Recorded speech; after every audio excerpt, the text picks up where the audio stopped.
జాతరలో వనదేవతలను గద్దెలపైకి తీసుకొచ్చి ఊరేగించే సందర్భంలో రాష్ట్ర ప్రభుత్వం తరఫున గౌరవ మర్యాదలుగా అక్కడ ఫైరింగ్ జరుగుతుంది. ఇక్కడ కూడా గత 20 సంవత్సరాల కింద జరుగుతుండే అనేటువంటి మాట స్థానిక సర్పంచ్ ప్రమోద్ రెడ్డి గారు మిగతా నాయకులు చెప్పినప్పుడు నేను గౌరవ డీజీపీ గారిని అదేవిధంగా గౌరవ సిపి గారిని అడగగానే ఈరోజు ముల్కనూరులో కూడా మర్చిపోయిన సాంప్రదాయాన్ని తిరిగి ప్రారంభిస్తూ సాయంత్రం అమ్మలను గద్దెల మీద తీసుకొచ్చినప్పుడు ఆ పాత ఏదైతే ఫైరింగ్ ద్వారా స్వాగతం చెప్తారో ఒక గౌరవప్రదంగా వాటికి ఈ యొక్క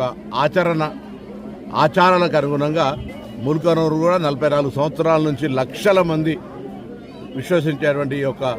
సమ్మక్క సారలమ్మ దేవాలయానికి అన్ని రకాల భవిష్యత్తులో సౌకర్యాలు అభివృద్ధి కార్యక్రమాలు చేసే ప్రయత్నం చేస్తాం.